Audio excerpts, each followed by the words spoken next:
नमस्कार, आप देख रहे हैं आर्यावर्त टाइम्स।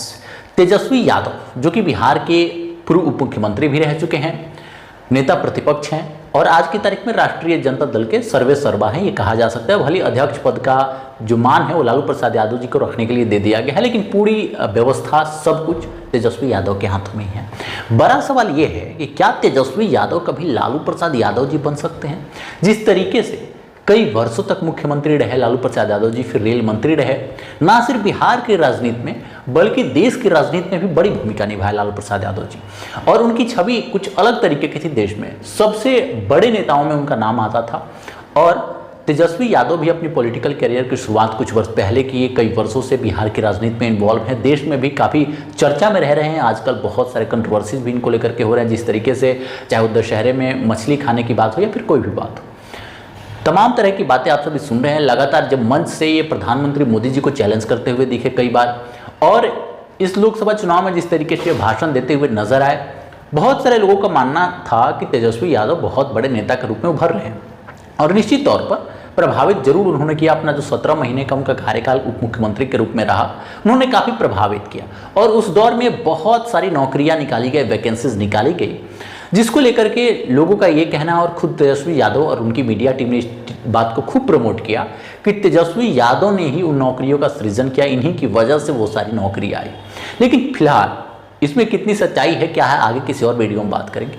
रियलिटी की बात करते हैं कि क्या तेजस्वी यादव कभी लालू प्रसाद यादव बन सकते हैं क्या? तो लालू प्रसाद यादव जी की अगर बात करें तो गरीब परिवार से आया हुआ लड़का अपने संघर्षों के बलबूते पर छात्र नेता बनता है, और छात्र नेता बनकर जेपी आंदोलन में शामिल होकर के और उसके बाद बिहार की राजनीति में बड़ी भूमिका निभाता है। कोई बैकग्राउंड ऐसा नहीं था जिसका सपोर्ट उनको मिला हो, और उनका बोलने का अंदाज काफ़ी अलग था। जब लालू प्रसाद यादव जी बोलते थे तो विपक्षी भी उस पर ठहाके लगाते थे और सुनते थे उस चीज़ को। किसी भी तरीके से उनको हेट लोग नहीं करते थे। और ना सिर्फ बिहार में बल्कि जब सांसद बने और सदन में गए तो अटल बिहारी वाजपेयी हो या फिर लाल कृष्ण आडवाणी हो या फिर कोई भी भारत के सबसे बड़े नेता की बात कर रहे हों, वो इनकी भाषणों को सुनते थे और वो भी काफ़ी खुश रहते थे इनसे। काफ़ी खुश मिजाज नेता थे लालू प्रसाद यादव जी। और किसी भी कड़वी से कड़वी बात को किस तरीके से मीठे शब्दों में कह देना है, लोगों को उस पर हंसी भी आ जाए और मैं बात भी कह दूँ, इस अंदाज को खूब बेहतर तरीके से जानते थे लालू प्रसाद यादव जी। और इसके साथ साथ जनता के मन को पढ़ना भी इनको खूब आता था। लगातार राजनीति में इन्वॉल्व रहे, लगातार ये काम करते रहे। बिहार के मुख्यमंत्री के तौर पर बहुत बड़ी अचीवमेंट मिली हो या ना मिली हो, लेकिन रेल मंत्रालय जब इनके हाथ में रहा तो बहुत तारीफ हुई इनकी। ना सिर्फ भारत में बल्कि भारत से बाहर भी इनको इनवाइट किया गया इस पर चर्चा करने के लिए कि आखिर इतना प्रॉफिट रेलवे को कैसे मिला। उसको लेकर भी तमाम तरह की चर्चाएं होती थी, बहुत सारी बातें हो रही है आज भी। लेकिन सच्चाई यही है कि इन्होंने प्रभावित जरूर किया था।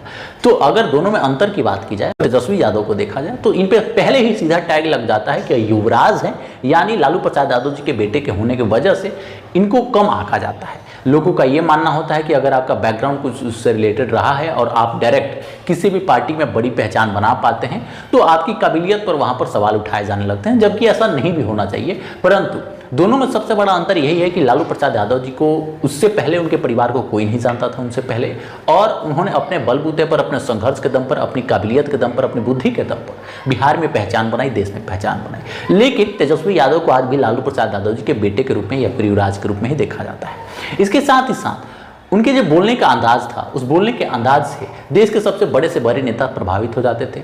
कभी कभी तो वो बिना पेज के बोलते थे, बिना किसी पेपर के बोलते थे। अपने खुले मंच से वो हमेशा से बिना कागज़ यानी बिना स्क्रिप्ट लिखे ही बोला करते थे। लेकिन तेजस्वी यादव को कई बार इस चीज़ को देखा गया है कि कभी कभी उनके स्क्रिप्ट भी गड़बड़ हो जाते हैं, कभी कभी उनकी बातें थोड़ी छोटी लगने लगती थी। लेकिन अभी बहुत बदलाव आया है। तो दोनों के बोलने में ज़मीन आसमान का अंतर है। जिस तरीके के वक्ता रहे हैं लालू प्रसाद यादव जी, वो काबिलियत अभी तेजस्वी यादव में दिखाई नहीं देता है। लेकिन एक बड़ा बात यह है कि जिस तरीके से लालू प्रसाद यादव जी की इमेज आज की तारीख में है, जिस तरीके से चारा चोर उनको कहा गया, चारा घोटाला में जेल भी गए, और इसके साथ ही साथ जंगल राज का टैग उनकी पार्टी पर लगाया गया था। लेकिन तेजस्वी यादव जी को जब मौका मिला उप मुख्यमंत्री के रूप में बिहार में काम करने का, तो उस टैग को हटाने का इन्होंने प्रयास जरूर किया और कुछ बदलाव इन्होंने करने का प्रयास किया, जिसकी वजह से आज राष्ट्रीय जनता दल की इमेज बहुत हद तक बदली हुई है। भले ही लोकसभा में कुछ बहुत अच्छा रिजल्ट नहीं रहा हो, लेकिन ये सच्चाई है कि इस बार विधानसभा में जिस तरीके से 2020 में इन्होंने सबसे बड़ी पार्टी के रूप में अपनी पार्टी को ला करके खड़ा किया और 2025 के लिए भी ये पूरी तरीके से तैयारी कर रहे हैं, प्रभावित भी कर रहे हैं जनता को। जहां भी आप बातचीत कर रहे होंगे आपको ये बात पता चल रहा होगा। तो इनका भी कद काफ़ी बड़ा होते जा रहा है। लेकिन क्या कभी लालू प्रसाद यादव बन सकते हैं क्या? तो ये बात बिल्कुल अलग है। ये लालू प्रसाद यादव जी तो नहीं बन सकते, लेकिन तेजस्वी यादव अपने आप में भी एक नाम है। लालू प्रसाद यादव जी के संघर्ष इनको नहीं मिल सकता, लालू प्रसाद यादव जी की बोलने की टैलेंट, बोलने की कला इनको नहीं मिल सकती है। ये अपने आप में अलग व्यक्तित्व हैं। तो जो भी लोगों का ये सवाल रहता है कि क्या तेजस्वी यादव कभी लालू प्रसाद यादव बन सकते हैं, ऐसा नहीं मानना है। इनको बनी बनाई पार्टी इनके हाथ में मिली है और अभी उसको आगे बढ़ा रहे हैं, अच्छा काम जरूर कर रहे हैं, प्रभावित जरूर कर रहे हैं, लेकिन कभी ये लालू प्रसाद यादव जी नहीं बन सकते हैं। अब 2025 को लेकर के तमाम तरह की बातें की जा रही है। अगली वीडियो में चर्चा करेंगे कि क्या 2025 में बिहार विधानसभा में बिहार को तेजस्वी यादव मुख्यमंत्री के रूप में मिलेंगे। क्या सच्चाई है इसके पीछे, आगे बात करते रहेंगे। लेकिन ऐसे ही वीडियोस के लिए हमारे चैनल को सब्सक्राइब जरूर करें, वीडियो को लाइक एवं शेयर करें। धन्यवाद।